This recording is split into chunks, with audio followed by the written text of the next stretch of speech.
I can listen to you all day, and I do listen to you a lot. But how do you go from believing to knowing? Well, in the same way that there is a vibrational variance between doubting and believing, there is a vibrational variance between believing and knowing. Doubting and believing is a further expanse. Doubting is not far from disappointment, which is not far from fear, which is not far from disempowerment. In other words, when you doubt something, your vibration is very far from the knowing of it. Mm-hmm. And by the time you reach this vibration of hoping, you've come most of the distance. And so you can go quickly from hoping to believing, and quickly from believing to knowing. It's just a matter of staying there focused a little longer. All hope means is that you are focused more upon what you want than you are upon what is. It's where you've tipped the balance of the scale so that more of the time you are thinking about it as you want it to be rather than seeing it like it is. So once you tip that balance, that fulcrum tips downstream, so to speak, as you find the feeling that begins to feel like belief, there's a lot of momentum in that. And somewhere between hoping and believing, you start getting manifestations. And so belief goes from knowing because all kinds of evidence is now pointing toward it. Oh, we love saying this to you. What a wonderful question you've put to us. When you're hoping for something, you're still in that phase where it's vibrationally complete and you are mostly thinking in direction of what you want rather than what you don't want. But the manifestation hasn't started showing itself to you. But if you stay in that hopeful place long enough, now manifestations begin to show themselves to you, and now you begin to believe. When you begin hoping for something, and then you start noticing what comes from that, and then you begin believing, and you start noticing what comes from that, before long, knowing is easy. We want to put this into the context of what faith is. A feeling of faith is belief that it will happen even though I don't have evidence that it is happening. And it's what we were talking about earlier, as we were talking about any of you traveling from city to city. That journey is understandable. So you don't get out there halfway and get disoriented. You understand those journeys. But often when you're going from sickness to wellness, or from not having something you want to having it, you don't have any evidence. There are no signposts that are so vivid and obvious to you other than the guidance of emotion. And so this knowledge that you are reaching for can come to you immediately when you accept that the way you feel is your indication of direction. In other words, when you know that the better you feel, the better it gets, and the worse you feel, the worse it gets, that's the knowledge that you're really wanting to reach for. When you notice the absolute correlation between how you've been thinking and feeling and what's manifesting, you've got knowledge. So then something wonderful will happen, and Esther will say, I did that. That's knowledge. When something not so wonderful happens, Esther said, I did that. That's knowledge.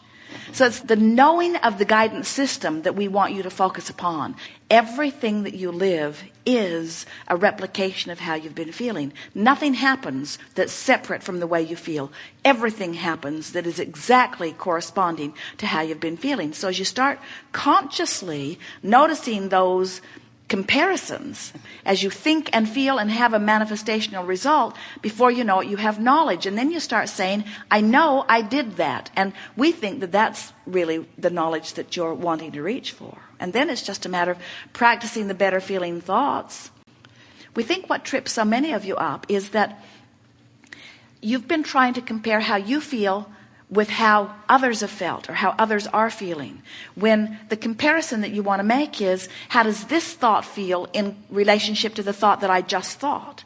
And as you keep leaning to increasingly better feeling thoughts, before you know it, you'll become addicted to the feeling of momentum and well-being. And then the conversation won't be, how do I have knowledge? The conversation will say, I have the knowledge. The question is whether I am deliberately applying it or not.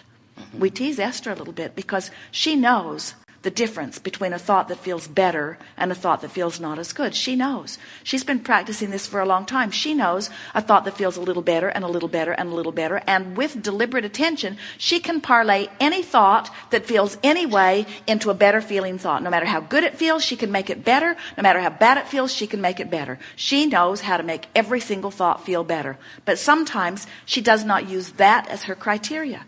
She'll say, well, it's true. As if that has anything to do with anything. There are a lot of things that are true that you don't want to live. There are a lot of things that are true that you do want to live. Let the criteria be, how does it feel when I think it, you see? Very good. Thank you. Yes, indeed. I'd like to be specific if possible. My partner Mark and myself have this dream of, in the northern part of Ontario, in the wilderness area, to build a bed and breakfast that will offer alternative healing and spiritual renewal through being in nature. And we both have sent that out together as two people together, one desire. We talk about it, we visualized it, we've done all that. I've felt that I know it's coming. But there are times when I feel that either myself or Mark are doubting it.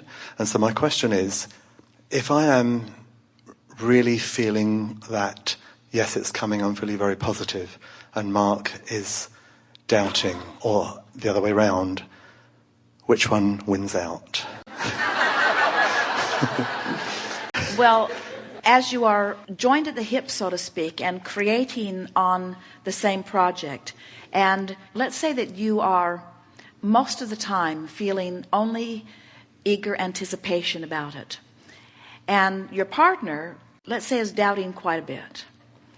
If you turn your attention toward your doubting partner, now you're not in vibrational alignment with what you want. And so it isn't a matter of who wins. It isn't a matter of which is the stronger vibration, the one of what you want or the one of the doubting of what you want.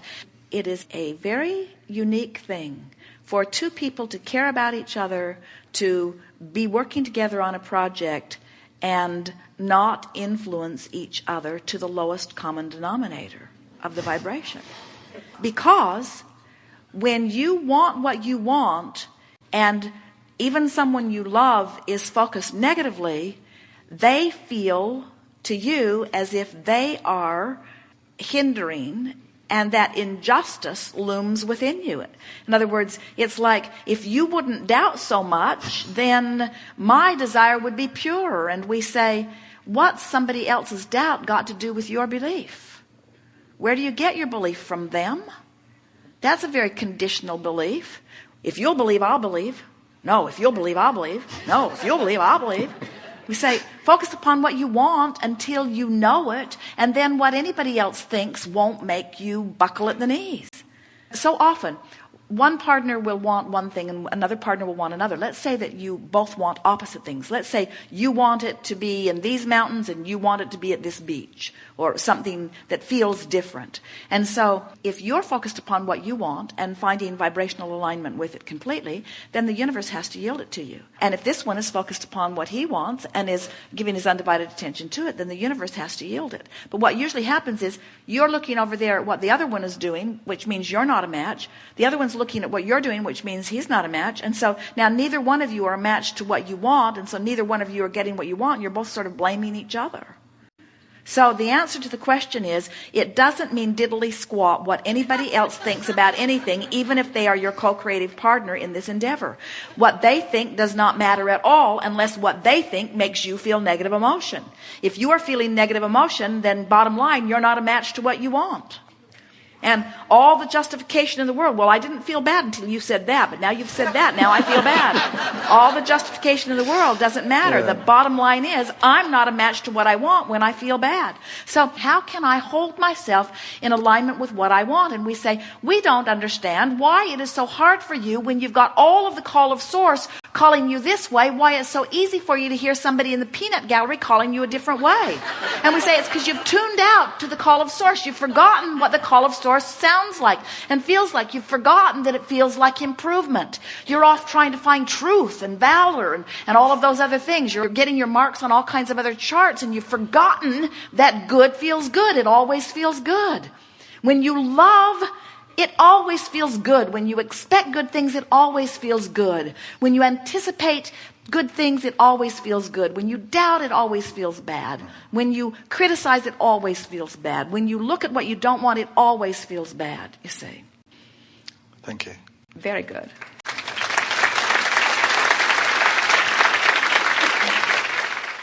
We want you to find a way of thinking about this bed and breakfast that feels good to you, not because those thoughts will make it happen, but because those thoughts feel good.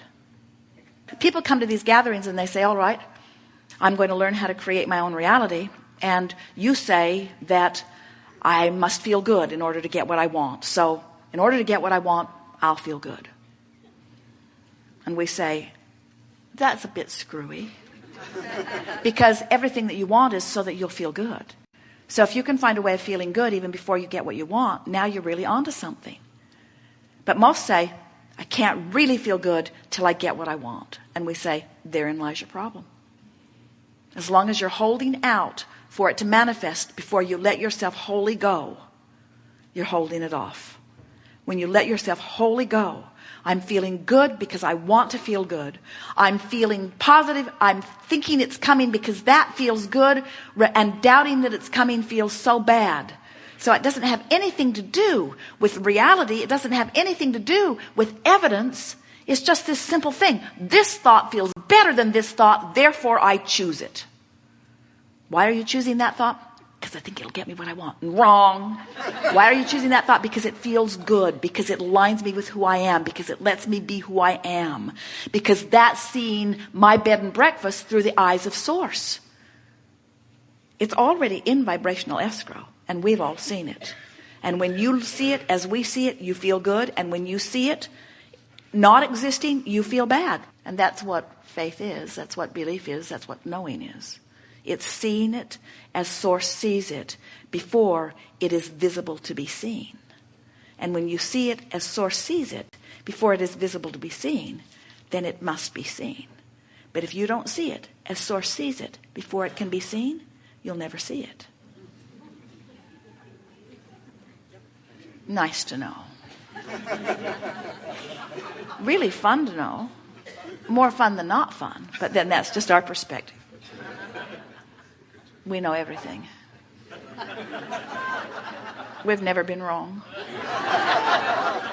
We've seen your vibrational escrow. We know you like what's there. You put it there. That's how we know. But it's bigger than you can even contemplate it because you put it there so incrementally you have no idea how fabulous it is. Okay, so when we pray and we envision that our mothers or our friends or saints or Jesus or whoever are helping us. They are. Are they really doing anything, or is it just our belief that they could that enables us to close the gap? Well, we like what you're getting at because your belief in them is what causes you to allow. But we also want to say that all of your dearly departed, and even those that you don't know, are rooting for you and calling you forward. And especially if there's someone that you're particularly pointed about, they are absolutely part of this pulling process. And that's the reason that you get those sensations. Because you have to remember, the way you felt about your nurturing mother puts you in a place of allowing the nurturing universe to nurture you. And so your perspective of her is not only a big part of your allowing, but it's a big part of your calling the specific part of her to you to nurture. In other words, it's not just that it helps you to believe more because you think your mother would help you and you know that she always would be there for you. It's that as you focus specifically upon her, you activate that part of the source energy vibration and utilize it more powerfully yourself. Yes, of course. Hear this, because this is really the answer to your question. There are aspects of that which is non-physical that you have more access to than others because of your expectation. That really is the essence of your question. If you're asking, Is there anything that comes to me that is apart from my asking? The answer is no. Oh, so my mother isn't looking over me and coming to her conclusions of what would be good for me and lining that up. No, she isn't. Your mother's part of the energy stream that is responding to what you are asking for, which makes both parts of your question equal in power.